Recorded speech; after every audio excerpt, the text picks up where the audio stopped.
जिया नीलो प्रेम धन करुणा प्रचुर। जो प्रेम धन लेकर के आए, कहाँ से? गोलोक धाम से। क्यों लाए?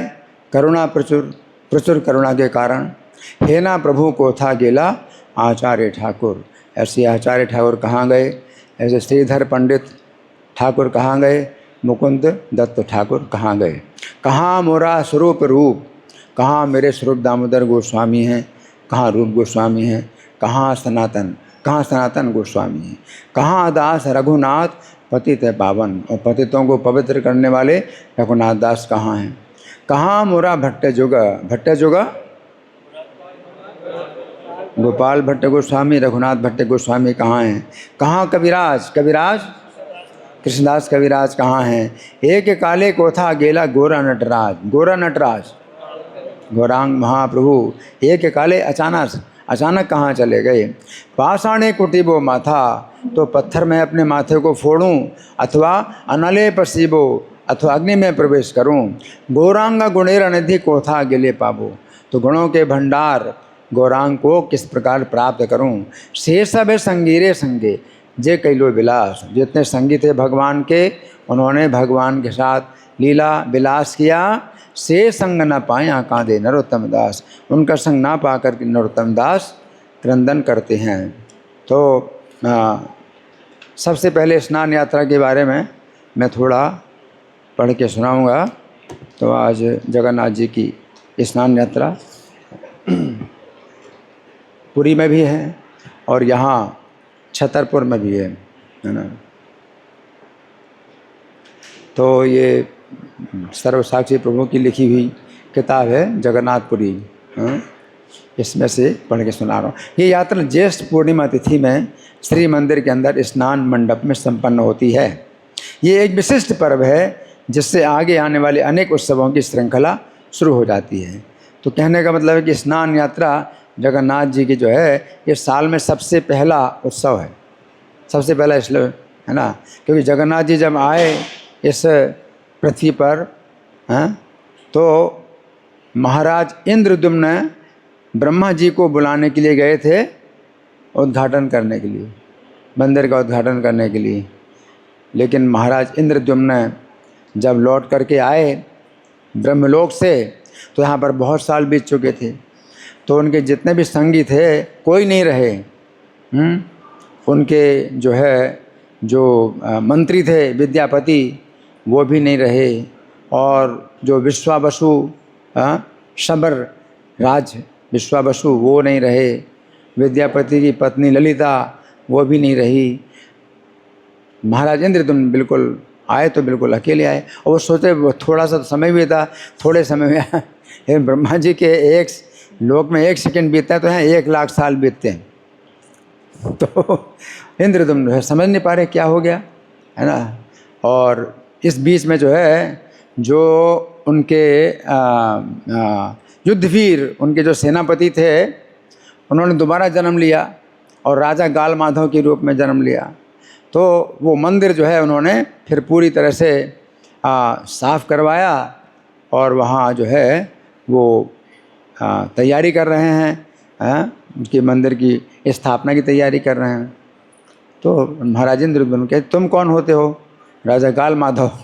और राजा गाल माधव उनके ही सेनापति युद्धवीर थे, है ना। जब ब्रह्मा जी आए तो ब्रह्मा जी से जो है महाराज इंद्रद्युम्न कहते हैं कि ब्रह्मा जी, देवराज मतलब पितामह आप तो आ गए हैं, परंतु हमारे जितने संगी हैं वो सब जो है कहाँ गए, कुछ पता नहीं चल रहा कहाँ गए। ब्रह्मा जी कहते सभी तो यहाँ हैं। ब्रह्मा जी कहते सभी तो यहाँ हैं। महाराज इंद्रद्युम्न कहते हैं कि कहाँ सभी हैं, सब तो जो है काल के गाल में चले गए। ब्रह्मा जी बोले, अरे आप लोग तो मरते हैं ना, इसलिए आप लोगों को पता नहीं चलता। तो सबके ऊपर जल छिड़का। जब जल छिड़का तो सब अपनी उसी चेतना में आ गए। राजा गाल माधव जो है अपनी युद्धवीर की चेतना में आ गए, महाराज इंद्रद्युम्न के सामने गिर गए हैं। उसी प्रकार से विश्वावसु भी जो है वो दूसरे शबर राज के रूप में, तो वो भी जो है पहचान गए। ललिता भी जो है पहचान गई अपने पति विद्यापति को। तो इस तरह सब वही मतलब लोग थे, लेकिन दूसरे शरीर में थे और अपनी पहचान नहीं कर पा रहे थे उसमें। तो ब्रह्मा जी ने सबसे पहले स्नान यात्रा की थी हैं जगन्नाथपुरी में। और ये सब ऐसी लीला घटित हुई थी कि महाराज इंद्रद्युम्न के अलावा सब शरीर छोड़ चुके, अपने शरीर सब बदल चुके थे, लेकिन तो भी ठीक समय पर वो जो है उपस्थित हो गए। जबकि ब्रह्मा जी ने स्नान यात्राभिषेक किया था जगन्नाथ जी का, तो वो जो है सबसे पहला जगन्नाथ जी का जन्मदिन था। तो इसमें बताया गया है कि ये जो उत्सव है, स्नान यात्रा का उत्सव है, इसे सारा जगत जगन्नाथपुरी धाम की ओर आकृष्ट होने लगता है। ये दिन जगन्नाथ का प्राकट्य दिवस है, जो महावेदी पर अपना प्राकट्य सारे जगत पर कृपा वर्षा करने के लिए करते हैं। राजा इंद्रद्युम्न को भगवान ने कहा था कि ज्येष्ठ पूर्णिमा तिथि मेरी जन्म तिथि है, उस दिन तुम महास्नान विधि विधानों के अनुसार कराओगे। तो ब्रह्म पुराण में भी ज्येष्ठ पूर्णिमा में कृष्ण स्नान उत्सव का वर्णन मिलता है। पहले से ही ज्येष्ठ पूर्णिमा तो कृष्ण के स्नान की पूर्णिमा पहले से मनाई जाती थी। फिर जगन्नाथ जी का जब प्राकट्य हुआ तो ज्येष्ठ पूर्णिमा में जगन्नाथ जी का भी। राजा इंद्रद्युम्न स्वयं इस स्नान यात्रा महोत्सव का आयोजन किया करते थे। भगवान ने ये भी कहा कि सिंधु के किनारे अक्षय वट है, इसके उत्तर में सभी तीर्थों से पूरित जलयुक्त जो कुआं रेत के द्वारा ढका हुआ है, उसकी खोज करवाकर स्नान की तैयारी करो।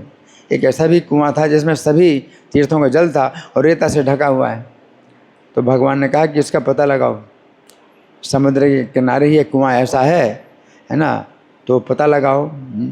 तो उसको जो है उस कुएं से जो जल निकाला जाएगा, उससे जगन्नाथ जी की स्नान यात्रा होगी। रक्षक क्षेत्रपाल दिक्पालों की सहायता से विधि के अनुसार शंख काहाल मुरज आदि वाद्य यंत्र की ध्वनि के साथ उस कुएं का संस्कार करना होगा। तब उस सर्व तीर्थ में जल से मुझे प्रातःकाल में स्नान करवाना। राजा को प्राप्त आदेश अनुसार आज तक ये स्नान यात्रा उत्सव अनुष्ठित होता है ना। तो ये जो है मतलब एक विशेष ये है घटना है। अब इसमें एक घटना और भी आती है कि जगन्नाथ जी की स्नान यात्रा के बाद उनको जो है हाथी वेश क्यों जो है ये हाथी वेश में श्रृंगार क्यों किया जाता है। तो गणपति भट्ट नाम के एक ब्राह्मण थे, कर्नाटक राज्य के कन्यारी नामक छोटे गांव में निवास करते थे। तो भगवान हरि के परम भक्त थे, वे धर्म ग्रंथों के ज्ञाता थे, समस्त इंद्रियां उनके बस में थी, केवल भगवान विष्णु के उपासक थे, अन्य किसी देवी देवताओं की पूजा में कोई रुचि नहीं थी। वो जानते थे भगवान जगन्नाथ ही इस संसार के सर्वे सर्वा हैं, इस ब्रह्मांड के संचालक हैं। जो भी उनके चरण कमलों में शरण पाता है तो सांसारिक बंधनों से मुक्त हो जाता है। परब्रह्म परमेश्वर की कृपा के बिना किसी को मुक्ति प्राप्त नहीं होती। गणपति भट्ट सदैव सोचते थे, यदि मैं अपने नेत्रों से परब्रह्म परमेश्वर के अति उत्तम स्वरूप के साक्षात दर्शन हो जाएं तो मेरा जीवन सफल हो जाएगा। तो एक बार ब्रह्म पुराण में उन्होंने ये वर्णन पढ़ा कि श्रीहरि के नीलगिरी में अवतार लेने के विषय में। तो यदि कोई मनुष्य उनके इस स्वरूप के दर्शन कर लेगा तो तुरंत भौतिक बंधनों से मुक्त हो जाएगा और उसे मोक्ष की प्राप्ति होगी, उसे पुनः यमराज का सामना नहीं करना पड़ेगा। तो गणपति भट्ट ने सोचा, अच्छा वो मैं नीलगिरी जाकर भगवान के दर्शन करूं और मुझे आवागमन से मुक्ति मिल जाए।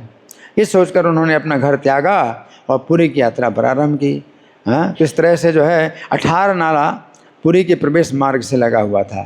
तो यहाँ पर जो है लोगों ने मतलब इन्होंने देखा कि पुरी से लोग वापस लौट रहे हैं, तो बड़े प्रसन्न होकर के हाथ में प्रसाद लिए हुए हैं। गणपति भट्ट ने उनसे पूछा, आप बताइए आप लोग कहाँ से आए हैं, आप सभी इतने प्रसन्न क्यों हैं, आपको क्या मिला।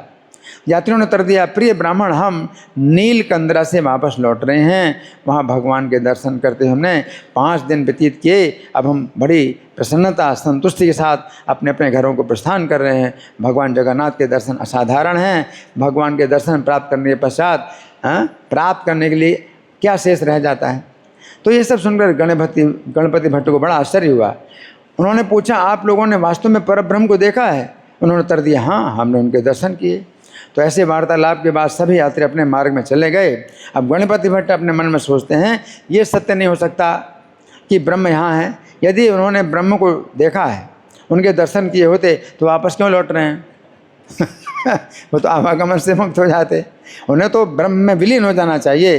तो मैंने पुराणों में पढ़ा है कि जो नीलगिरी धाम में श्री हरि के दर्शन करता है तत्काल उसकी मोक्ष की प्राप्ति हो जाती है।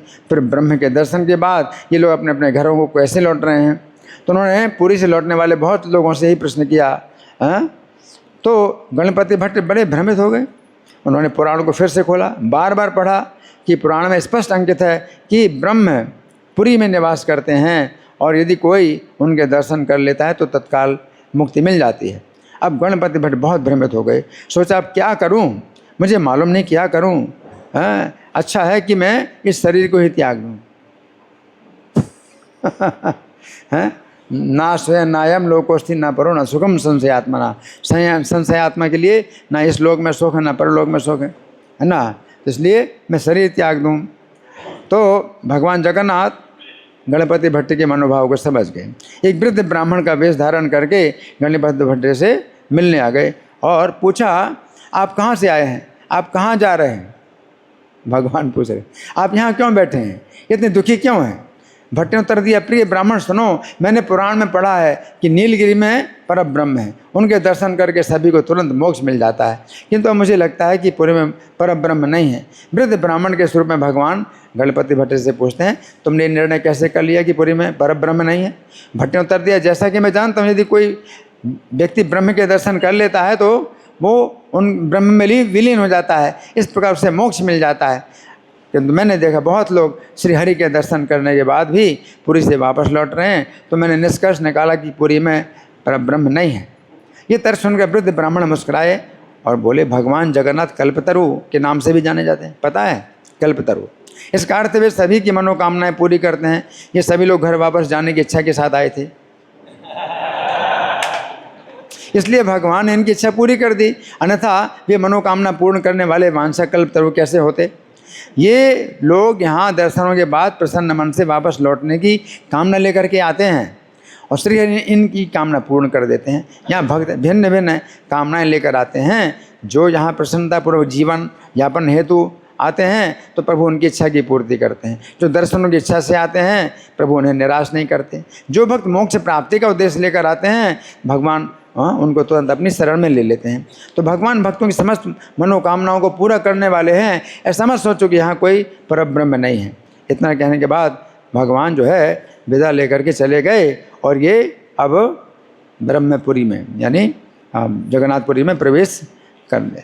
तो सिंह द्वार पर पहुँचे, पतित पावन के दर्शन किए और वो उसी समय जो है ये योग ऐसा था कि स्नान पूर्णिमा थी। उन्होंने नहीं सोचा था कि स्नान पूर्णिमा, और कर्नाटक चले तो कितने दिन में पहुँचे पैदल, है ना, तो कोई अंदाज़ा भी नहीं था कि कितने दिन में पहुँचेंगे। और जब पहुँचे तो उसी दिन पहुँचे जब स्नान यात्रा थी। तो भगवान जगन्नाथ बलदेव सुभद्रा को स्नान हेतु मंडप में लाया गया। अनेक पुजारी विग्रहों पर जल डाल रहे थे। हजारों भक्त उच्च स्वर में जगन्नाथ की जय जयकार कर रहे थे। देवता, गंधर्व, यक्ष ये भी मनुष्य रूप में भगवान का अभिषेक दर्शन के लिए एकत्रित हो गए। गणपति भट्ट भगवान का गणेश स्वरूप के उपासक थे, क्योंकि ब्रह्म वैवर्त पुराण में ये वर्णन आता है कि भगवान ने जो है गणपति के रूप में भी अवतार लिया, जो शिव जी के पुत्र हैं। तो प्रत्येक कल्प में जो गणेश जी होते हैं, तो एक कल्प ऐसा भी था जिसमें भगवान स्वयं गणेश जी के रूप में अवतार लिया। तो भगवान का एक रूप गणेश के रूप में भी है, तो उनकी उपासना करते थे भगवान जो है। तो उन्होंने दारू ब्रह्म के दर्शन किए, परंतु भगवान का गजानन स्वरूप का दर्शन नहीं हुआ। तो उनका पूरा विश्वास था कि हरि का मुख गजराज के समान है, किंतु यहाँ तो दूसरा स्वरूप। तो विचार किया ये भगवान नहीं है, इनका मुख जो है गजराज के समान नहीं है। बड़ा निराश हुआ, बिना प्रणाम किए चला गया है। मुझे प्रणाम नहीं करना, निराश हो गए। बहुत उदास था। पूरा विश्वास था कि परब्रह्म का मुख जो है गज के समान है। तो जगन्नाथपुरी के शासक मुदिरथ के सामने भगवान प्रकट हुए।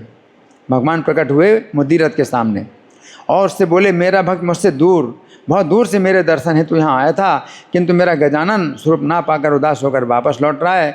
तुरंत जाओ, वापस लाओ उसको। वो वापस आ जाए तो मेरे गजानन स्वरूप के दर्शन पाएगा। तो मुदिरथ तुरंत उठे। वो क्या थे? शासक के प्रतिनिधि थे, जगन्नाथपुरी के शासक के प्रतिनिधि थे। तो मुदिर तुरंत उठे, गणपति भट्ट को वापस पुरी लाने के लिए दौड़े और गणपति भट्ट को समझाया कि भगवान जो है दारू के रूप में है, तो चारों प्रकार की मनोकामनाएं पूर्ण कर सकते हैं, आप दर्शन प्राप्त करो, आपकी सब मनोकामनाएं पूरी हो जाएंगी। आप इतने मूर्ख हो कि बिना दर्शन पाए ब्रह्म द्वार से वापस लौट रहे हो।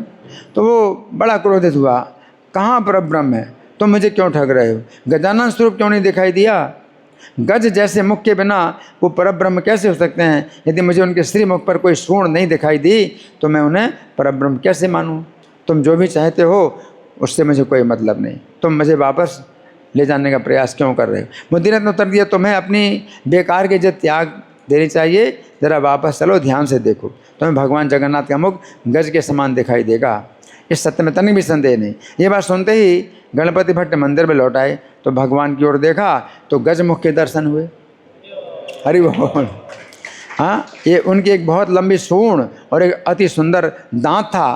तो श्री हरि ने अपने भक्त को पुकार कर कहा, भट्ट मैं ही सर्वरूप हूँ, मैं अनादि हूँ, अनंत हूँ, मैं तो अपने भक्तों का मनोवांछित स्वरूप हूँ।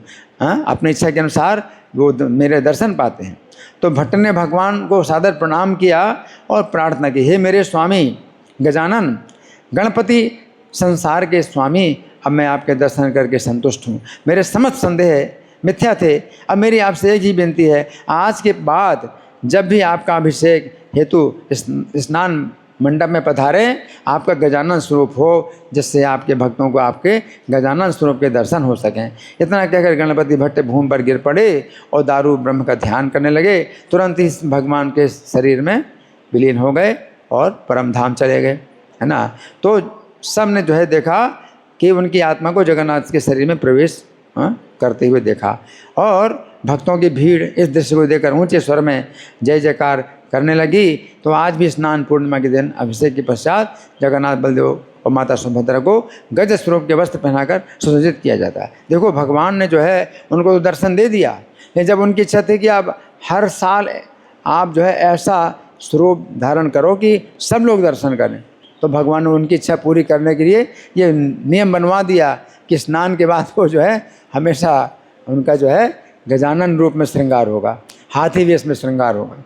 तो ये भगवान जो है एक भक्त की मनोकामना पूर्ण करने के लिए इतना बड़ा नियम जो है उन्होंने मतलब हमेशा के लिए बना दिया स्नान यात्रा।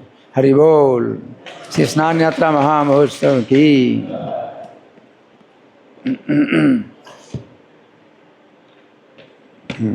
अच्छा, अब हम सुनेंगे मुकुंद दत्त के बारे में।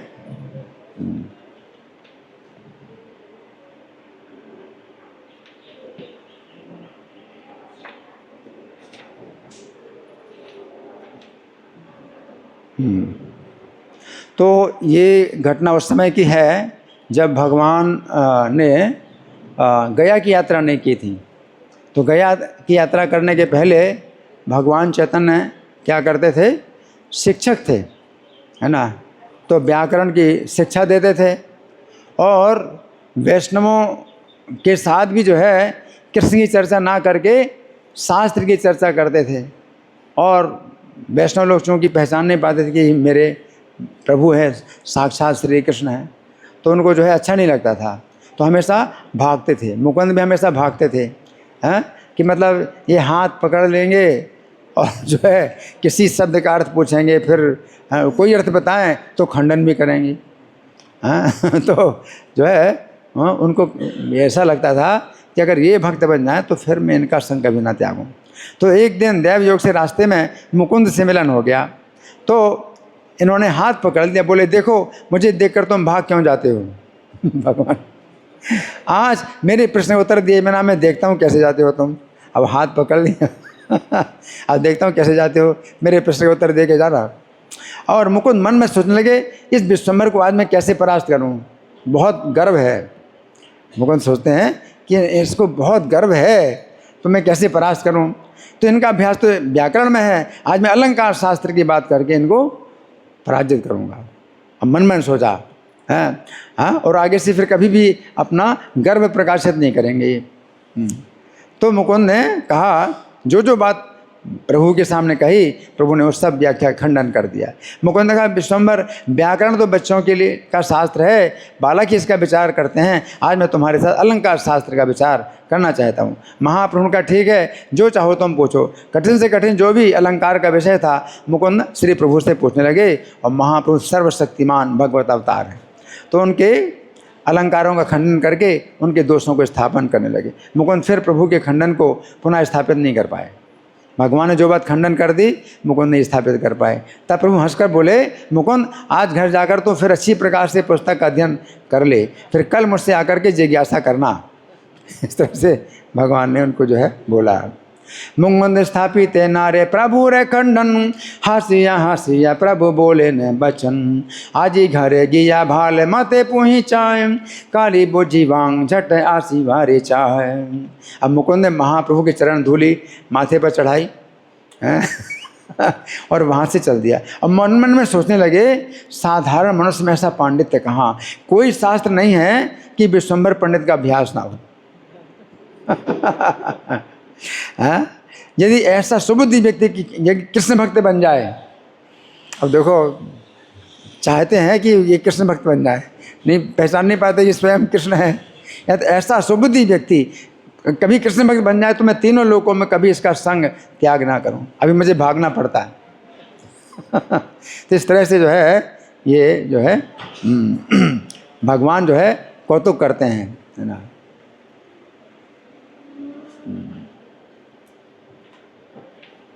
अब मुकुंद की जो है एक विशेष घटना हम सुनेंगे।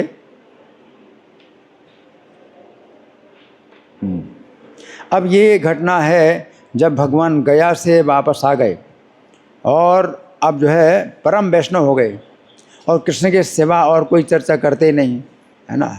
और फिर कीर्तन भी श्रीनिवास के आंगन में कीर्तन भी होने लगा, और कीर्तन के बीच में कभी जो है ईश्वर के आवेश में भी आ जाते हैं, तो ईश्वर के आवेश में फिर जो है सब भक्तों के सिर में अपना चरण भी रखते और सब भक्तों के ऊपर कृपा करते और उनको जो है पिछले जन्म की बातें भी बताते कि मैंने तुम्हारे ऊपर कैसे कृपा की थी, ईश्वर आवेश में।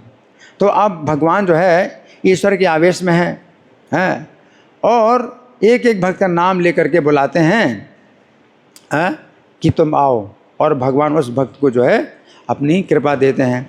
तो इस तरह से जो है अब मुकुंद जो है पर्दा के बाहर खड़े हैं, भगवान पर्दे के अंदर है और जिसको बुलाएं वही जाएगा, और मुकुंद पर्दा के बाहर खड़े हैं और प्रभु के सामने भीतर आने का साहस नहीं है। मुकुंद सबके प्रिय थे, सब वैष्णवों से भली भांति परिचित थे और प्रभु के साथ निरंतर कीर्तन करते थे, है ना। फिर भी उनको ये दंड है, ये क्यों, मुकुंद को इतना दंड क्यों? उन्हें महाप्रभु अपने पास क्यों नहीं बुला रहे हैं? हरिदास ठाकुर को बुलाया, अद्वैताचार्य को बुलाया, श्रीवास को बुलाया, सबको बुलाया, है, और मुकुंद को इतना दंड क्यों? ये किसी की समझ में नहीं आ रहा। महाप्रभु भी नहीं बुलाते और स्वयं भी भीतर नहीं आ सकते, ये देखकर सबके चित्त में बड़ा दुख हो रहा है। श्रीवास बोले, अब बोलने वाले श्रीवास थे जो कि उनका साहस, तो क्या बोले, हे जगन्नाथ प्रभु सुनिए, मुकुंद ने आपका क्या अपराध किया है? मुकुंद तो आपका बड़ा प्यारा है और हम सबका प्राण है, उसके गान को सुनकर किसका हृदय नहीं पिघल जाता? वो भक्ति परायण है, सब ओर से सावधान रहता है, उसका अपराध तो बताइए जिस कारण उसका अपमान हो रहा है। किसी की हिम्मत नहीं थी इतना बोलने की। कौन बोले? श्रीवास बोले। जिसके पास इतनी बोलने की शक्ति होती है, साहस होता है, तो भगवान से वो बोले कि उसका अपराध तो बताइए, किस कारण उसका अपमान हो रहा है। यदि कोई अपराध हो तो उसको दंड दीजिए, पर अपने दास को दूर क्यों कर रहे हैं? अगर आपने दास स्वीकार किया तो अपना दंड दो, है ना। लेकिन अगर आप नहीं बुला रहे हैं, इसका मतलब आपने त्याग दिया, वो तो मतलब सबसे बड़ा दंड है कि आप जो है नहीं बुला रहे हैं। आपके बिना बुलाए वो आपके सामने नहीं आ सकता। प्रभु आप उसे भली प्रकार से बुलाइए, वो भी आपका दर्शन करे, है ना। भक्ति पारायण सर्वे देगे सावधान, अपराध न देखिए कर अपमान। यदि अपराध था के तार शास्ति कर्म, आप नार दास के न दूरे परिहर। तुम्हें न डाकी ले नारे सम्मुख हाईते, देखोगे तुम्हारे प्रभु बोले भाले मते। तब प्रभु बोले, ऐसी बात फिर कभी नहीं कहना। भगवान बड़े कठोर है, क्या कहते हैं, ऐसी बात फिर कभी नहीं कहना, उस बेटा के लिए मुझसे कोई भी प्रार्थना ना करे। तुम लोगों ने पहले सुना होगा कि ग्वाले लोग गाय को खली देते हैं और फिर गाय को लाठी भी मारते हैं। गाय को खली भी देते हैं और गाय को लाठी भी मारते हैं। ये बेटा मुकुंद भी वैसे ही है, इसे किसी ने नहीं पहचाना। इस क्षण में तो दांतों में तिनका लेता है और क्षण में लाठी चलाता है। ऐसा बेटा मुझे नहीं देख सकता। तो श्रीवास जी फिर बड़े वक्ता थे। श्रीवास जी उत्तर दे सकते और कोई उत्तर नहीं दे सकता, भगवान की बात का भी उत्तर। तो श्रीवास बोले, प्रभु आपकी बात को समझने वाला अधिकारी यहाँ कौन है? हमको तो मुकुंद का कोई दोष नहीं दिखाई देता। आपके चरण कमल इसके साक्षी हैं। प्रभु बोले, ये बेटा जहाँ जाता है वहाँ वैसी बातें कहकर घुल मिल जाता है।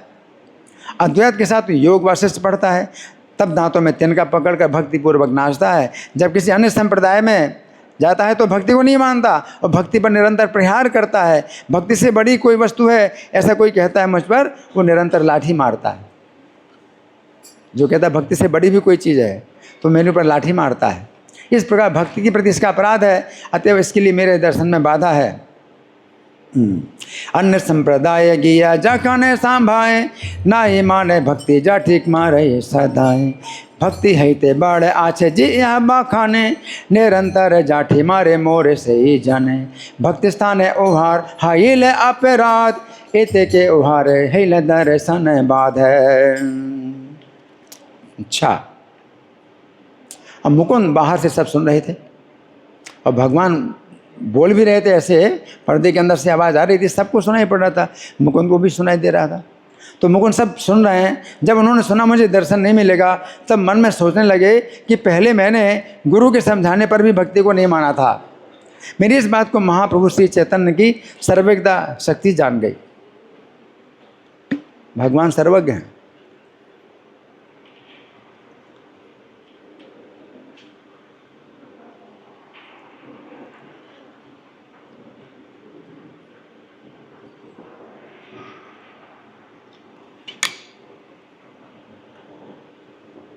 तो बहुत पहले की बात है।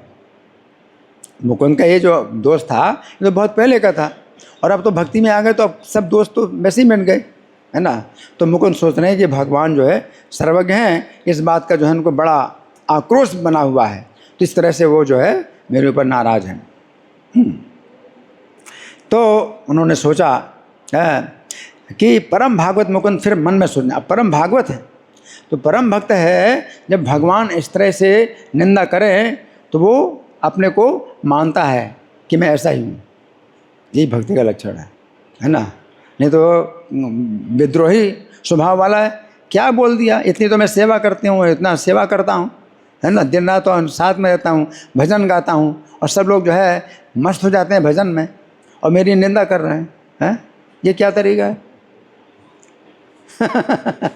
परम भागवत मन में सोचने नहीं, अब इस देह को रखना मेरे लिए उचित नहीं है, अब इस देह को रखना मेरे लिए उचित नहीं है। ये शरीर अपराधी है, आज मैं इसे अवश्य त्याग दूंगा, किंतु ये तो मालूम हो जाए कितने समय बाद या कब प्रभु का दर्शन मिलेगा।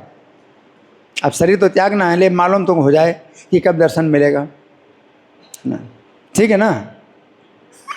आत्महत्या करने के पहले ये तो पूछ लूँ कि दर्शन कब होगा। तो मुकुंद ने बाहर से कहा, पंडित श्रीवास।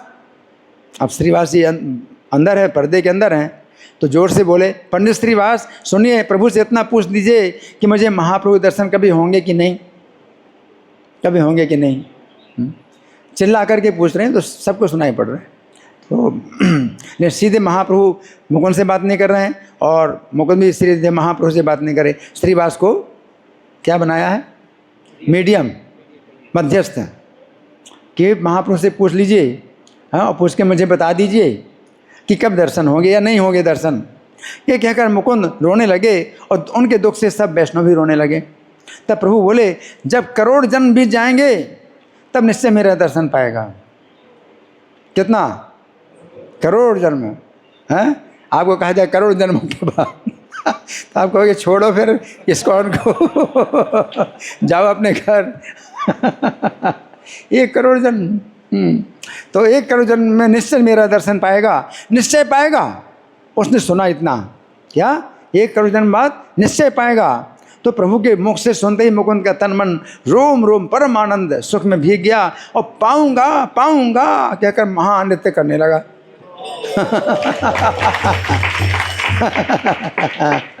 और बेबल होकर आनंद से मुकुंद दर्शन पाएगा।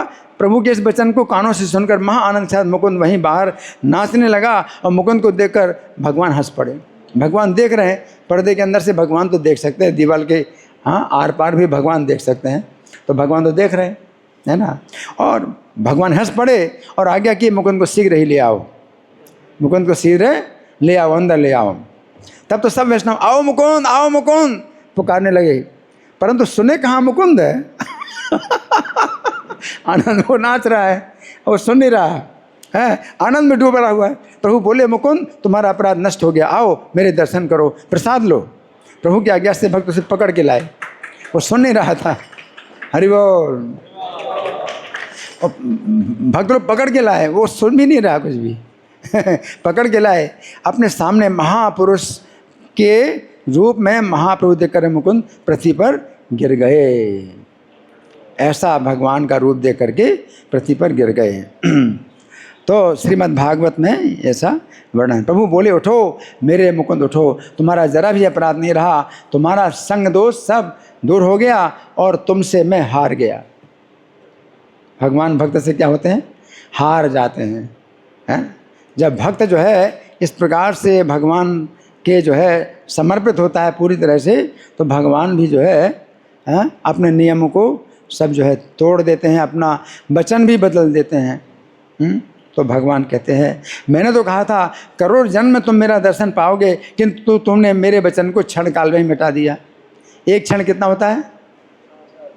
कितना? एक क्षण कितना होता है? 4 मिनट। एक क्षण कितना होता है? 4 मिनट। 4 मिनट में तुमने मेरा वचन मिटा दिया, यानी करोड़ जन्म तुम्हारे जो है 4 मिनट में ही क्या हो गए? पूरे हो गए। मेरे वचन व्यर्थ नहीं होते, तो तुमने निश्चय कर लिया, इसी से तुमने सब समय के लिए अपने हृदय में मुझे बांध लिया है, इस बात से कि मेरे बात को जो है तुमने क्या माना है? सत्य माना है। तुम तो मेरे कीर्तनीय हो, सदा मेरे साथ रहते हो, हंसी विनोद के साथी हो, इसलिए तुम्हारे साथ मैंने कुछ कौतुक किया है। हंसी विनोद है, अपने साथ में जो हमेशा रहते हो उसके साथ हंसी विनोद किया जाता है, तो हमेशा मेरे साथ रहते हो। हैं यदि सचमुच तुम करोड़ अपराध भी करो तो भी वो सब मिथ्या होंगे। तुम मेरे प्रिय हो, अत्यंत प्रिय हो, मेरा भक्ति में तुम्हारा भक्ति में शरीर है, तुम मेरे दास हो, तुम्हारी जिह्वा पर मेरा निरंतर निवास है। संग दोष तोमार साकाल हैला छय, तो रस्थान आमार हाइले पराजय।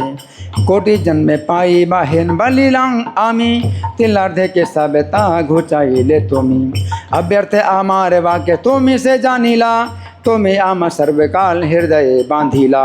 आमारे गायन तुमी थागे आमा संगे, परिहास पात्र संगे आमी कैले रंगे।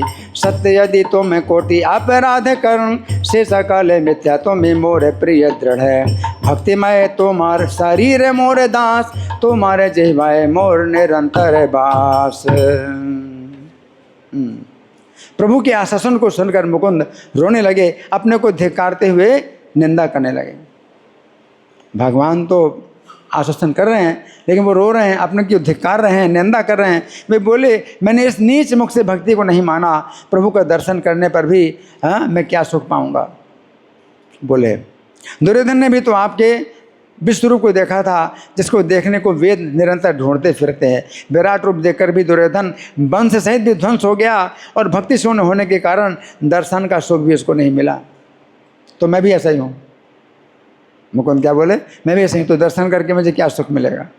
मैंने ऐसी सुखदायिनी भक्ति को अपने अधम मुख से नहीं माना, अतएव आपके दर्शन करने पर भी मुझे क्या सुख मिलेगा? जिस समय आप रुक्मिणी को हरण करने गए थे, उस समय सब राजाओं ने भी तो आपको गरुड़ के ऊपर बैठे हुए देखा था, और अभिषेक के समय आपका राजेश्वर नाम हुआ, राजाओं ने आपका महाज्योतिर्मय रूप देखा। ब्रह्मा आदि जिस रूप के दर्शन की अभिलाषा करते हैं, वो रूप आपने विदर्भ नगर में प्रकाशित किया, परंतु उस रूप को देखकर भी सब राजा जल मरे और सुख से कोरे रह गए, कुछ भी सुख नहीं मिला। क्यों? भक्ति शून्य थी। क्योंकि भक्ति शून्य थे। एक बार आप सर्व यज्ञमय जगत कारण स्वरूप शुकर रूप में जल में प्रकट हुए। अनंत विशाल पृथ्वी आपके दांत के ऊपर थी। ऐसा जो आपका पूर्व रूप प्रकाश था, जिसके दर्शन के लिए देवता लोग भी खोजते फिरते हैं, उसका दर्शन हिरण्याक्ष ने किया था। ऐसा दर्शन किया था आपका किसने? हिरण्याक्ष ने किया था। परंतु भक्ति शून्य होने के कारण उसे भी सुख नहीं मिला। क्या मिला? सुख नहीं मिला। एक महाप्रकाश को उसके भाई हिरण्यकशिपु ने देखा था। वो रूप लक्ष्मी देवी के हृदय से भी गोप्य था। तीनों लोगों में नरसिंह का पूर्व रूप कहते हैं। उसे देखकर भी वो हिरण्यकशिपु मर गया। भक्ति शून्य होने के कारण ऐसी भक्ति को मेरे नीच मुख ने स्वीकार नहीं किया। मेरी जीभ उस समय कटकर क्यों नहीं गिर पड़ी। मुकुंद जो है अपनी निंदा करते हैं। सर्व यज्ञमय रूप कारण सुकर्म आविर्भाव हैला तुम्हें जले रे भीतर। अनंत पृथ्वी लागी आछा ये दर्शन जी प्रकाश देखिते देवे रे अन्वेषण। देखिले के हिरण्य अपूर्व दर्शन न पाए सोके भक्ति सोने रे कारण। आरे महाप्रकाश देखिले तारे भाई जहाँ गोपे हृदय ते कमलार ठाई। अपूर्व नृसिंह रूप कहे त्रिभुवने ता देखी मारे भक्ति सोने रे कारण। हे न भक्ति मोर छार मुखे न मानिल ये बड़े अद्भुत मुखे खांसी लपड़िल। अब उनको कैसे प्रबोध हो, अब कैसे समझाया जाए। उन्होंने अपनी जो है निंदा को सच मान लिया। अब वो कैसे जो है समझे किसी बात को।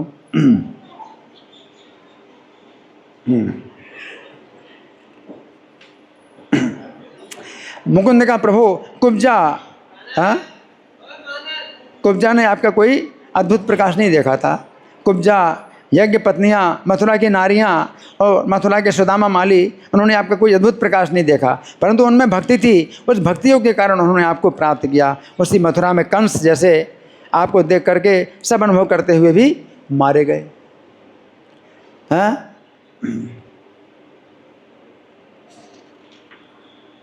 ऐसी भक्ति को मेरे नीच मुख ने ना माना। इतना होने पर भी यही आपकी बड़ी कृपा है कि मैं जीवित हूँ।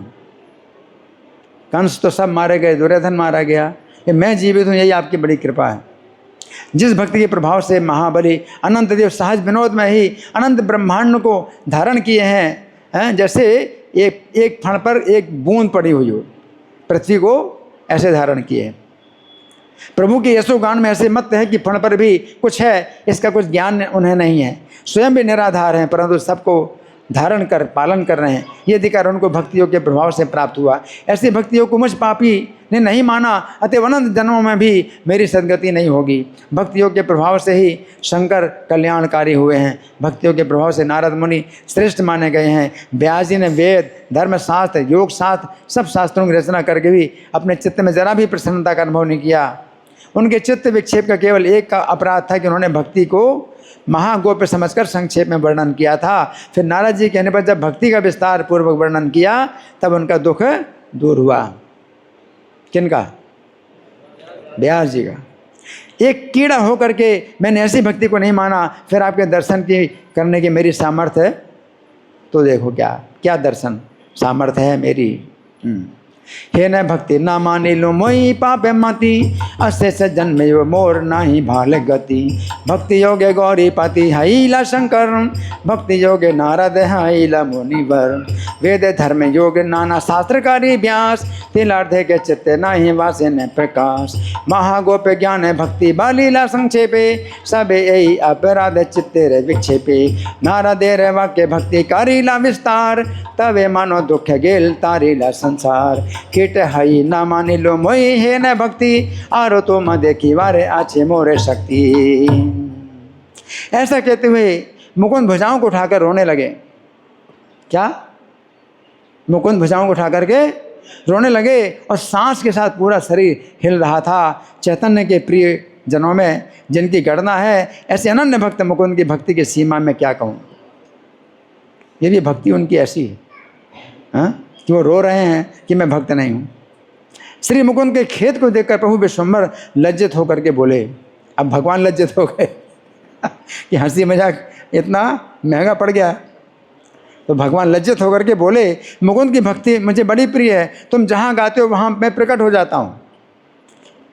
भगवान क्या बोले, तुम जहाँ गाते हो मैं वहाँ प्रकट हो जाता हूँ, तुमने जो कुछ कहा वो सब सत्य है, भक्ति के बिना मेरा दर्शन मिल जाने पर भी कुछ हाथ नहीं लगता, ये मैं तुमसे सत्य कहता हूँ, कारण कि तुम मेरे बड़े प्रिय हो। भगवान कहते हैं कारण कि तुम मेरे बड़े प्रिय हो। मैंने जो कुछ भी वेद के मुख से कहा है, जिन जिन कर्मों के करने से जो दिव्य गति प्राप्त होती है उनको मिटाने की सामर्थ्य किसमें है, परंतु मैं सब उलट सकता हूँ। सब विधि विधान के ऊपर मेरा अधिकार है। मैंने अपने मुख से सत्य घोषणा कर रखी है, मेरी भक्ति के बिना किसी भी कर्म का सार कुछ भी नहीं होगा। जो फल बताया गया वो भी नहीं मिलेगा, सब उलट जाता है। भक्ति को न मानने से मुझे मार्मिक दुख होता है। मेरे दुख के कारण भक्तिहीनों को दर्शन का सुख नहीं मिलता। जिसके अंदर भक्ति नहीं है तो भगवान दुखी होते हैं, और जब भगवान दुखी होते हैं उसको देख करके तो उसको सुख नहीं मिलता भगवान का दर्शन करके।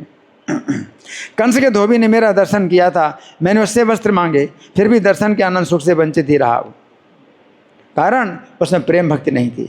मेरे दर्शन के लिए उसने कितना तो तप किया और कितने करोड़ देह उस धोबी ने छोड़े, महाभाग्य से उसे मेरा दर्शन तो मिला, परंतु भक्ति शून्य होने के कारण दर्शन का सुख उसे ना मिला। मेरे सेवक के निकट जिसका अपराध होता है उसको मेरे दर्शन के सुख में बाधा पड़ जाती है, कारण कि भक्ति के निकट अपराध करने से भक्ति मिट जाती है। क्या? भक्ति के निकट अपराध करने से भक्ति मिट जाती है और भक्ति के भाव में दर्शन करने की शक्ति चली जाती है। तुमने जो कुछ भी कहा है वो सब मेरी कही बातें हैं, तुम्हारे मुख में दूसरी बात आ भी कैसे सकती है। महाप्रभु ने कहा, मैं तुमसे कहता हूँ कि मैं भक्ति वितरण करूँगा और मैं सबसे आगे तुम्हारे कंठ स्वर में प्रेम भक्ति देता हूँ। हरि बोल। तुम्हारे कंठ स्वर में मतलब जब ही तुम गाना शुरू करोगे तो प्रेम भक्ति जो है तुरंत प्रकट हो जाएगी। जितने भी मेरे वैष्णव भक्त मंडल हैं वे सब तुम्हारे गायन को सुनकर द्रवीभूत हो जाएंगे।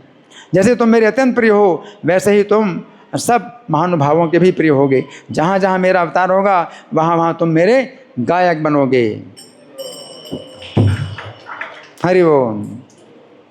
राजा की जो देखिल मागिल तार ठाई, तथापि वंचित हैल जाते प्रेम नाई। आमा देखी मारे सही कत तप कैल, कत कोटि देह सही राजा के छाड़िल। पाए लेके महाभाग्य मोरे दारे सने, न पाए ले सुखे भक्ति सुने रे कारणे। मोरे सेवक के रठाई जा रे आप रात, मोरे दारे सने सुखे तारे है बात। भक्त स्थाने अपराध कैले गुची भक्ति, भक्ति रे अभावे गुचे दारे सने शक्ति। जते के कहिले तुम सब मोर कथा, तुम्हारे मुखी वके ने आशिव अन्यथा। भक्ति विलाई मुमई बाली ले तुम्हारे, आगे प्रेम भक्ति दिल तोरे कंठ स्वरे। जत देखे आशे मोर वैष्णव मंडल, सुन ले तुम्हारे गान द्रवय सकल। हमारे जीवन तुम्हें वल्लभ एकांत, ए मत हो तोरे सकल महांत।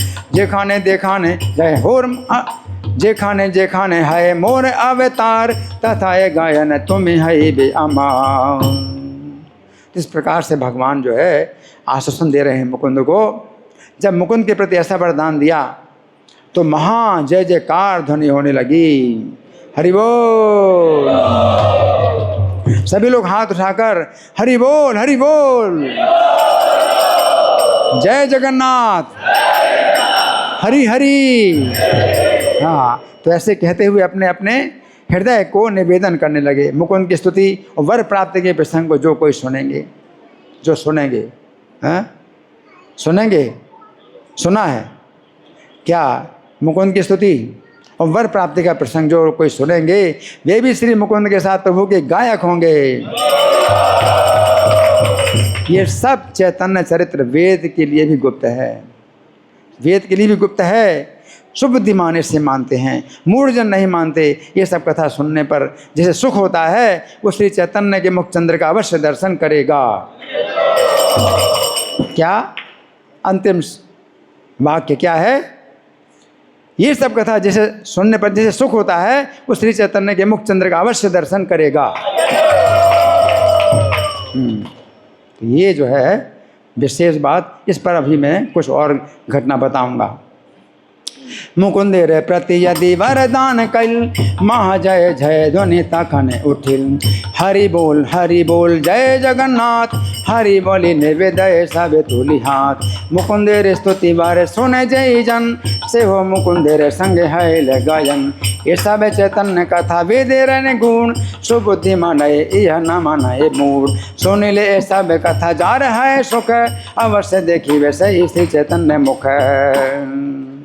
तो मुकुंद के संबंध में इतनी बात जो है मैं आपको सुना चुका, और अंत की जो बात है उसको याद रखो। इस बात पर कुछ और प्रकाश अभी मिलेगा आपको, है ना। तो सुनिए बड़े ध्यान से कि क्या ये जो है बात, क्या घटना क्या हुई, आप सुनिए। ये घटना दिनांक 13 जून 2014 की है। 13 जून 2014 की है। तो उस दिन मैं वायुयान के द्वारा दिल्ली से कलकत्ता एयरपोर्ट पहुंचकर जिस समय मायापुर जाने वाली कार में बैठा, उसमें प्रातःकाल के 9:45 बजे थे, और दोपहर के 1 बजे तक मायापुर मंदिर में राधा माधव के दर्शन होते हैं। 1 बजे के बाद राधा माधव के दर्शन बंद हो जाते हैं, और फिर 4 बजे स्वयं पुनः दर्शन खुलते हैं। तो ये बात निश्चित हो चुकी थी कि मैं ठीक 4 बजे स्वयं मायापुर से कलकत्ता जाने के लिए कार में बैठूंगा, ताकि रात्रि 8-10 की उड़ान के द्वारा मैं उसी दिन दिल्ली वापस आ जाऊं, और अगले दिन दिल्ली में राधा पार्वती मंदिर में मंगल आरती में उपस्थित होने का अपना नियम पूरा कर सकूं। ये 2014 की बात है। 2020 तक तो ये नियम चलता रहा मेरा कि उसी दिन वापस आता था। अब तो परिवर्तन हो गया नियम में। तो वो जो है ऐसा समय था। इस प्रकार ये बात निश्चित हो चुकी थी, यदि मुझे 1 बजे के पहले मायापुर में राधा माधव के दर्शन नहीं हुए तो मैं मायापुर की अन्य लीला स्थलियों के दर्शन करके ठीक 4 बजे मायापुर से प्रस्थान कर दूंगा, और राधा माधव के दर्शन नहीं मिल पाएंगे। अब ये अत्यंत चिंता की बात थी कि मैं किस प्रकार 1 बजे के पहले मायापुर पहुँचकर राधा माधव के दर्शन कर पाऊँगा।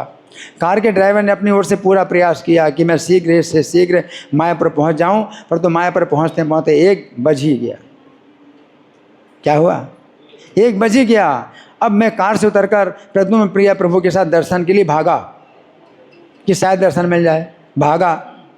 परंतु जिस रास्ते से गए हम लोग वो रास्ता बंद था। अब यदि अन्य रास्ते से जाएंगे तब तक राधा माधव का दर्शन बंद हो जाएगा। परंतु उसी समय एक ऐसा दरवाज़ा दिखाई दिया जिसके कोने में लोहे का जो जंगला लगा था, उसे राधा माधव का अष्टसखियों के साथ पूरा दर्शन मिल रहा था। कितना बड़ा जंगला था, चौकोर, और वो कोने में था नीचे। तो ऐसे नीचे झुक करके पूरा लेट करके हमने दर्शन किया, राधा माधव का दर्शन किया, अष्टसखियों से पूरा दर्शन। अत्यंत सौभाग्य की बात थी कि मुझे दर्शन बंद होते होते राधा माधव के अष्टसखियों के साथ दर्शन प्राप्त हो गए, है ना। हरि बोल। अब इसके बाद मैं प्रद्युम्न प्रिया प्रभु के साथ दूसरे रास्ते से मंदिर में गया, तो भगवान नरसिंह देव का दर्शन भी राधा माधव के दर्शन के साथ साथ बंद होने थे। परंतु किसी कारण से मंदिर के द्वार का 1/4 हिस्सा खुला हुआ था। मानो भगवान नरसिंह देव मुझे दर्शन देने के लिए अपने दरवाजे का कुछ हिस्सा खोले हुए थे। उस समय मैंने भगवान नरसिंह देव के अत्यंत अद्भुत दर्शन किए, और पुजारी ने भी नरसिंह देव के चरणों की तुलसी का एक बड़ा अद्भुत सुगंधित गुच्छा मेरे हाथ में दे दिया। हरि बोल। इस प्रकार मुझे मायापुर में नरसिंह देव के बंद होते होते दर्शन प्राप्त हो गए, अन्यथा दर्शन का अवसर नहीं मिलता। इसके बाद मैं वहीं निकट स्थित पंच तत्व के मंदिर में गया। राधा माधव के दर्शन के साथ साथ 1 बजे वो बंद हो चुका था। तो मैंने मंदिर बंद होने पर भी पंच तत्व को प्रणाम किया और विचार किया। यद्यपि मुझे राधा माधव और नरसिंह देव ने तो दर्शन दे दिए, परंतु पंच तत्व ने मुझे अपराधी समझकर यह दंड दिया है कि मुझे पंच तत्व के दर्शन नहीं हुए। ये दंड भी उनकी कृपा है। मैंने सोचा ये दंड भी। उसी समय प्रद्युम्न प्रिया प्रभु ने पुजारी से पूछा क्या इस समय प्रभु जी को पंच तत्व के दर्शन हो सकते हैं। वो पुजारी विदेशी थे, हिंदी नहीं जानते थे, है ना। तो पुजारी के मन में उस समय पता नहीं कैसी प्रेरणा हुई, उसने मुझे देख करके पंच तत्व का दर्शन खोल दिया। मुझे पंच तत्वों ने साक्षात दर्शन दिया। उस स्थान में सेवा करने वाले किसी भक्त ने बतलाया कि जैसे जगन्नाथपुरी में चैतन्य देव हरिदास ठाकुर के निकट रोज दर्शन देने के लिए जाते थे, उसी प्रकार मुझे पंच तत्व ने दर्शन दिया है, ऐसे दर्शन दिया है। अन्यथा भारत के प्रधानमंत्री के लिए भी पंच तत्वों के दर्शन ऐसी स्थिति में प्राप्त नहीं हो सकते थे। भारत के प्रधानमंत्री भी हैं तो नहीं। अब उस दिन मुकुंद दत्त का तिरुभाव दिवस था। उस दिन मुकुंद दत्त का तिरुभाव दिवस था। और मुकुंद दत्त चैतन्य देव के अत्यंत प्रिय संगी थे। चैतन्य भागवत उनके चरित्र का अद्भुत वर्णन है। उनके चरित्र में एक ऐसी भी घटना है कि चैतन्य देव ने पर्दे के अंदर एक एक करके प्रत्येक भक्त को बुलाया और कृपा प्रदान की, परंतु मुकुंद के लिए कहा उसे 1 करोड़ जन्मों के पश्चात दर्शन प्राप्त होगा। फिर महाप्रभु ने अपना विचार बदल दिया और प्रसन्न होकर मुकुंद को बुलाकर दर्शन दिया। अब यदि इसी घटना का मेरे साथ मिलान किया जाए तो कहा जा सकता है कि मेरे लिए भी पंच तत्वों का दर्शन बंद हो चुका था। अब पुनः दर्शन कब होगा पता नहीं, कब मैं उड़ान के द्वारा मायापुर आऊँगा तब दर्शन होगा, जो 1 करोड़ जन्मों के बराबर है। अब दोबारा उड़ान की 1 करोड़ जन्मों के बराबर है वो।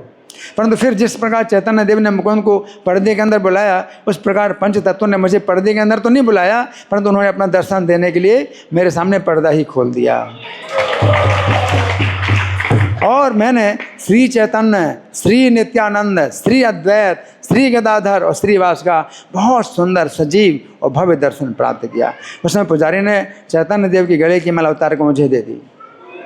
हरि इससे बढ़कर कृपा और क्या हो सकती है। जिस समय मैं दिल्ली से कलकत्ता जाने की उड़ान में बैठा था ना, उस समय मैंने प्रद्युम्न प्रिया प्रभु को मुकुंद दत्त की कथा पढ़कर सुनाई थी, जो अभी आपको सुनाई ना, ये प्रद्युम्न प्रिया को सुनाई थी। और जिसका महात्म बताया गया था कि ये सब कथा सुनने पर जिसे सुख होता है वो श्री चैतन्य के मुख चंद्र का अवश्य दर्शन करेगा। इसका अर्थ है कि मुकुंद दत्त की कथा की ऐसी शक्ति थी कि मुझे पंच तत्व का ऐसा भव्य दर्शन प्राप्त हुआ। हरि बोल, है ना। अब जिस समय मैं मायापुर से कलकत्ता की ओर वापस जा रहा था, उस समय प्रद्युम्न प्रिया प्रभु ने एक पेन ड्राइव कार में लगाया जिसमें मेरे 1-1 घंटे के 100 से भी अधिक प्रवचन थे। एक पेन ड्राइव, और कुछ पता नहीं कौन सा प्रवचन चलेगा, उसमें 20 में से कौन से प्रवचन चलेगा और उसमें कौन सी कथा निकली, कुछ पता नहीं। पेन ड्राइव से कुछ पता नहीं चलता, तो लगा दिया। उस समय मात्र वही प्रवचन निकला जिसके अंदर मुकुंद दत्त की कथा का वर्णन था। तो श्री कृष्ण ऐसे अवसर पर ऐसी कथा का योग बना दिया। इस बात से मैं और प्रद्युम्न प्रभु को अत्यंत विस्मय और बार बार हर्ष हुआ। हरि बोल। तो ये तो मुकुंद दत्त की कथा हो गई। अब हम सुनेंगे किसकी कथा? श्रीधर पंडित की, है ना। तो श्रीधर पंडित की कथा हम सुनेंगे। तो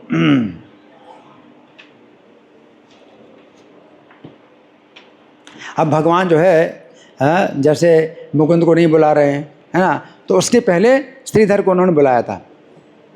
मुकुंद को तो नहीं बुला रहे थे, तो पहले सब भक्तों को बुलाया था। तो श्रीधर को बुलाया भगवान ने, तो श्रीमुख से आज्ञा हुई झट से श्रीधर को ले आओ। अब श्रीधर तो भगवान की संगति में नहीं होते थे, वो तो अपनी दुकान चलाते थे, है ना। झट से श्रीधर को ले आओ, वो आकर मेरे प्रकाश के दर्शन करे। वो बड़ा दुख पाता हुआ भी निरंतर मेरा चिंतन किया करता है। झटपट ले आओ उसे, भगवान बोले, झटपट ले आओ उसे। वो अगर मुझे देखे, तुम लोग इस मोहल्ले के आखिरी में जाओ, वहाँ जिसको तुम मुझे पुकारते हुए सुनो उसको पकड़ लाना, वही श्रीधर है।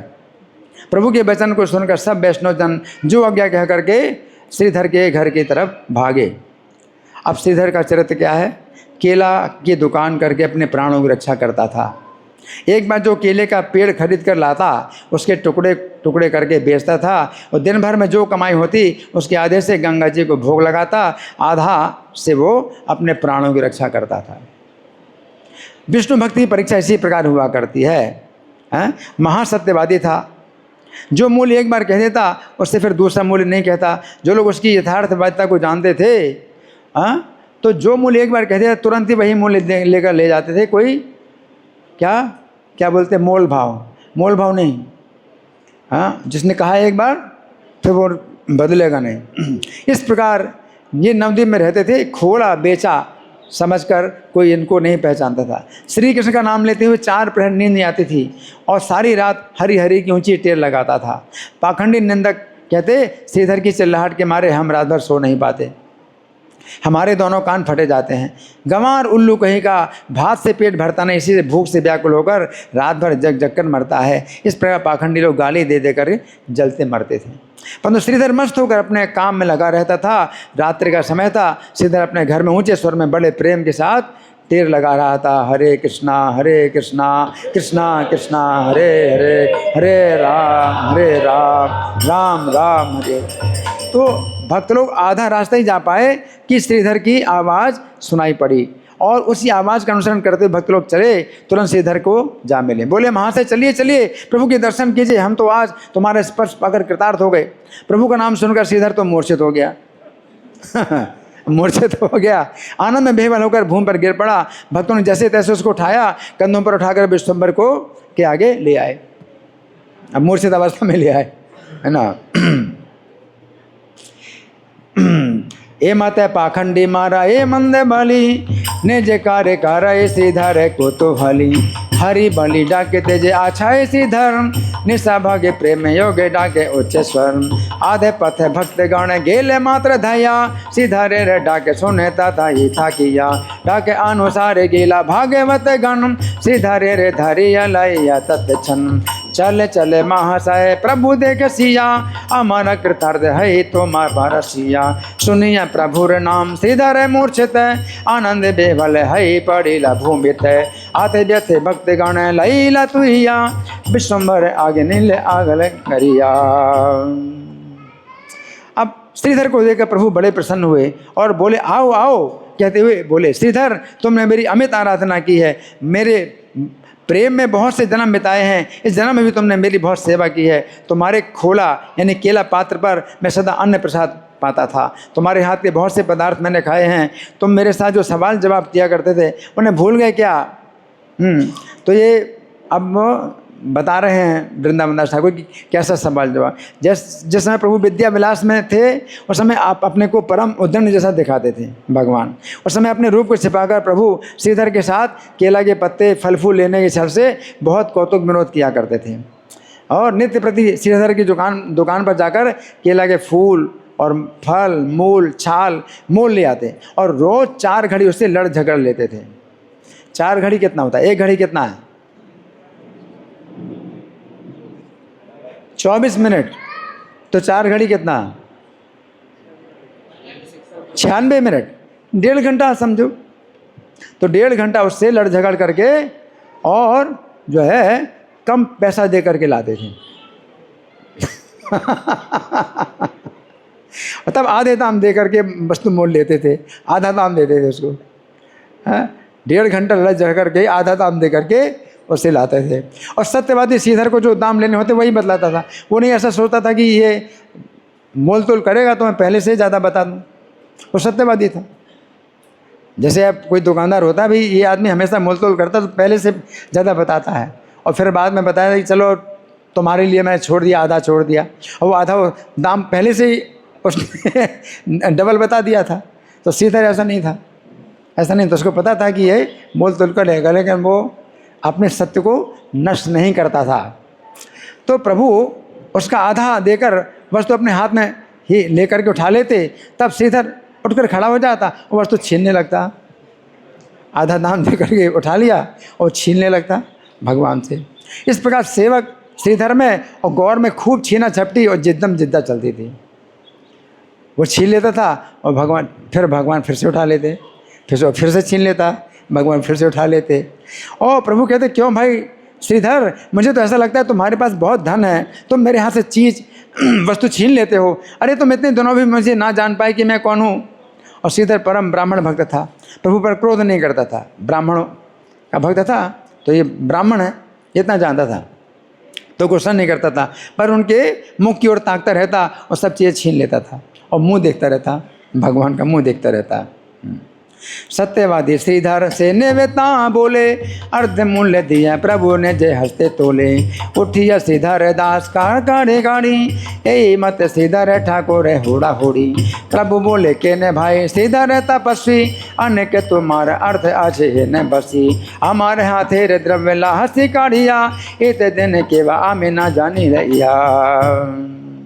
अब भगवान का मदन मोहन स्वरूप मस्तक पर ऊर्ध्व पुण्य तिलक मनोहर शोभा देता है और त्रिकच्छ वस्त्र धारण किए और कुटिल उनके कुंतल हैं, शोभा देते। नयन स्वभाव से परम चंचल और यज्ञोपवीत बदन पर शोभा देता।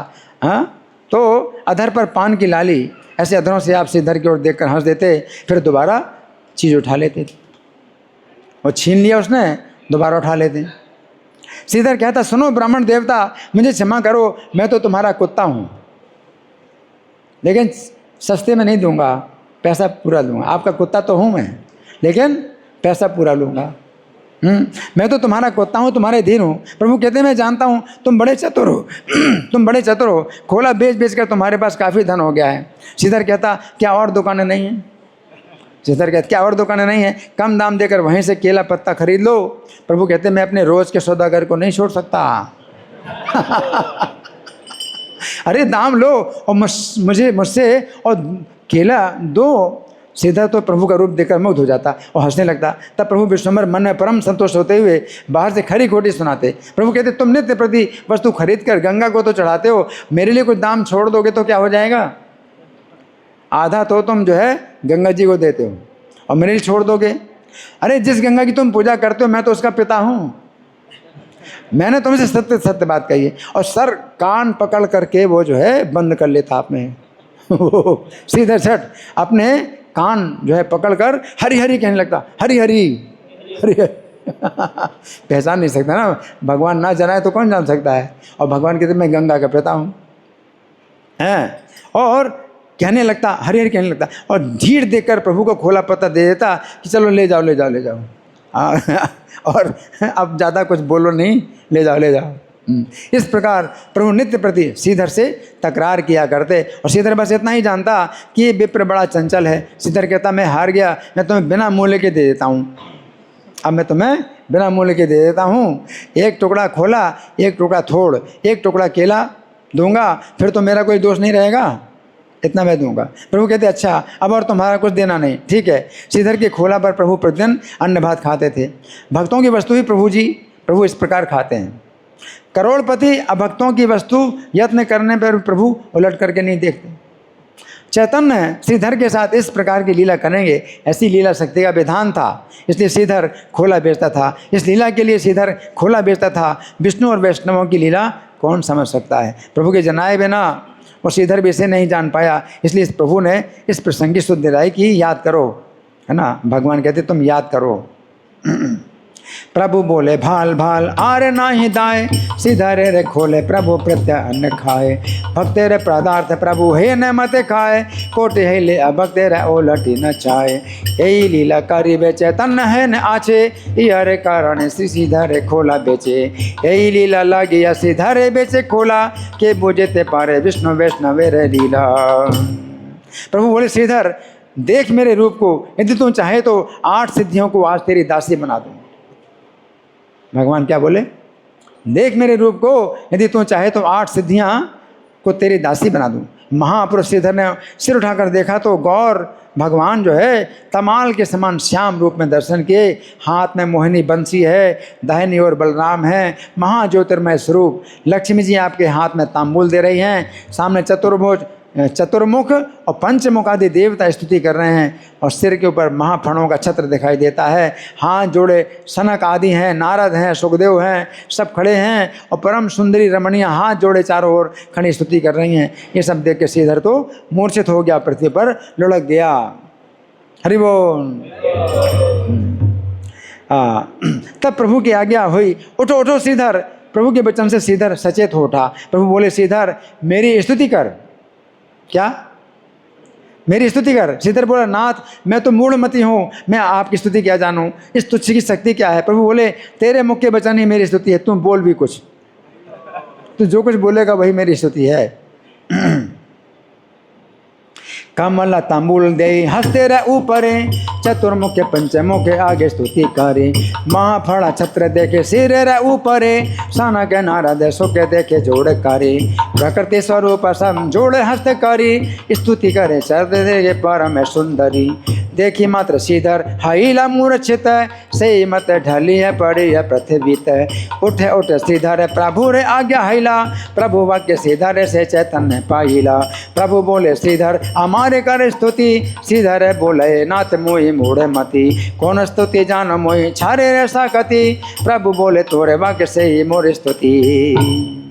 अब प्रभु की आज्ञा से जगन माता सरस्वती श्रीधर की जिह्वा पर आ गई और श्रीधर स्तुति करने लगा। हरि बोल। महाप्रभु विश्वम्भर की जय हो जय हो। आज मैं आपको पढ़ के सुनाऊंगा, हिंदी में अनुवाद ना पढ़ के सीधे पढ़ूंगा। तो भगवान की आज्ञा से ना, प्रभु रे आज्ञा है जगन माता सरस्वती, प्रवेशिला जिह्वाय श्रीधर कर स्तुति। जय जय जय महाप्रभु विश्वंभर, जय जय जय नवद्वीप पुरंदर, जय जय अनंत ब्रह्मांड कोटिनाथ, जय जय शशि पुण्यवती गर्भ जात, जय महावेद गोप जय विप्रराज, योगे योगे धर्म पाल करे नाना काज, गुड़ रूपे बेड़ाइल न गरे न गरे, बेनी तुम्हें जानाई लेके जानी ते पारे, तुम्हें धर्म तुम्हें कर्म तुम्हें भक्ति ज्ञान, तुम्हें शास्त्र तुम्हें वेद तुम्हें सर्व ध्यान, तुम्हें रिद्धि तुम्हें सिद्धि तुम्हें योग भोग, तुम्हें श्रद्धा तुम्हें दया तुम्हें भोग लो, तुम्हें इंद्र तुम्हें चंद्र तुम्हें अग्नि जल, तुम्हें सूर्य तुम्हें वायु तुम्हें धन बल, तुम्हें भक्ति तुम्हें मुक्ति तुम्हें अजय भाव, तुम्हें वाहई वे कहने तुम्हारे ये सब। अब श्रीधर बोल रहा है, हैं? क्या बोल रहा है? हाँ, श्रीधर बोल रहा है कि भक्ति के प्रभाव से ही भीष्म पितामह ने आपको जीत लिया, भक्ति के बल से यशोदा जी ने आपको बांध लिया, भक्ति के भाव में सत्यभामा ने आपको बेच दिया, और भक्ति के वशीभूत होकर आपने श्री राधा को अपने कंधे पर चढ़ाया। आपको तो अनंत कोटि ब्रह्मांड के प्राणी अपने हृदय में धारण करते हैं, और आप श्री दामा गोप को अपने कंधे पर धारण करते हो। जिसके द्वारा अपनी पराजय हो उसे लोग किसी को नहीं बतलाते हैं। आप क्या बोले श्रीधर? जिसके द्वारा अपनी पराजय हो उसे लोग किसी को नहीं बतलाते, उसे बड़े यत्न से छिपा कर रखते हैं। आप भी भक्ति महारानी के द्वारा सब जगह पछाड़ खा करके भक्ति को छिपा करके विजयी बने फिरते हो क्या? जिसके द्वारा अपनी पराजय हो तो उसको छिपा के रखते हो, तो भक्ति द्वारा आपकी पराजय होती है तो हमेशा छिपा के रखते हो, और सब जगह विजय बने फिरते, विजयी बने फिरते हो। ऐसी स्थिति आज तक किसी ने नहीं की। भक्ति महारानी के द्वारा सब जगह पछाड़ खा करके भक्ति को छिपाकर विजयी बने फिरते हो। अब आपकी माया छल कपट चूर चूर हो गया है, अब और नहीं चलेगा। कारण ये देखो, सब लोग आपसे भक्ति मांग रहे हैं। उस समय तो आप 2-4 लोगों के पास ही हारे थे, परंतु इस समय तो आपको एक एक भक्त सब अपने प्रेम में बांध लेंगे। अरे वो तब मोर पाप चिते नहीं लो स्मरण, न जाने लो तुम दुई अमूल्य चरण, जे तुम्हें करेला धन्य गोकुल नगरे, एखने हईला नवद्वीप पुरंदरे, राखिया बेड़ाओ भक्ति शरीर भीतरे, हे न मत नवद्वीप हईला बाहिरे, भक्ति योगे भीष्म तुमा जिनिले समारे, भक्ति योगे यशोदाए बांधिले तुम्हारे, भक्ति योगे तुम्हारे बेचिले सत्य भामा, भक्ति वसे तुम्हें कांद कैले गोपे सामा, अनंत ब्रह्मांड कोटि बहे जा रे मन, से तुम्हें सीधा में गोपे बहिला अपन, जहाँ हित अपन रे पारा भाव है, से ही बड़े गोप लोग कहाँ रहो न कहीं, भक्ति लागे सर्वस्थाने पारा वो पाइया, जिन्हें बढ़ाओ तुम्हें भक्ति लुकाइया, से माया हाइले चूर्ण आर नहीं लागे, हिर देख सकल भुवने भक्ति मांगे, से काले हारिला जन 2-4 स्थाने, एकाले बांधी व तुम सर्व जमे। तो इस प्रकार से जो है श्रीधर ने स्तुति की। तो श्रीधर की ऐसी महाविशुद्ध वाणी को सुनकर सब वैष्णव अग्रगण विस्मित हो गए, सब विस्मित हो गए कि कैसी स्तुति है। प्रभु बोले, श्रीधर चुन करके वर मांग लो। अब वर मांग लो, अब इतना तो कर दिया, अब तो वर मांगो। मैं आज अष्ट सिद्धि प्रत्यक्ष रूप से तुम्हें दे दूंगा। श्रीधर बोला, प्रभु और भी बहकाना चाहती हो क्या? निश्चय मानो अब आपकी चाल नहीं चलेगी। क्या अब आपकी चाल नहीं चलेगी? प्रभु बोले, परंतु मेरा दर्शन व्यर्थ नहीं जाता, जो तुम्हारा चित्त चाहे वही वरदान मिल जाएगा। इस प्रकार विश्वम्भर प्रभु बार बार मांग मांग कहने लगे। तो श्रीधर बोला, प्रभु यही वर दो कि जिस ब्राह्मण ने मेरे खोला पत्ते छीने थे, जिस ब्राह्मण ने मेरे खोला पत्ते छीने थे, वह ब्राह्मण जन्म जन्म में मेरा नाथ हो, मेरा स्वामी हो। जिस ब्राह्मण ने मेरे साथ झगड़ा किया था, उसके चरण युगल मेरे प्रभु हों। कहते कहते श्रीधर का प्रेम भाव बढ़ा, दोनों हाथ उठा करके जो बड़े जोर से रोने लगा। हरि बोल। श्रीधर की भक्ति देखकर वैष्णव सब बेहवल हो गए और रोने लगे। तब विश्वम्भर प्रभु हंसकर बोले, सुनो श्रीधर, मैं तुमको एक महाराजे का स्वामी बना देता हूँ। चलो इतना तो करो, इतना ले लो। एक महाराजे का स्वामी बना देता हूँ। श्रीधर बोला, मुझे कुछ नहीं चाहिए, हैं बस ऐसा कर दो प्रभु कि मैं आपका नाम गाया करूं। प्रभु बोले, श्रीधर तुम मेरे दास हो, इसलिए तुमने मेरा महाप्रकाश देखा है, इतने पर भी तुम्हारी मति नहीं टली, अतः मैंने तुझे वेदों में जो गुप्त है वो प्रेम भक्ति योग दे दिया।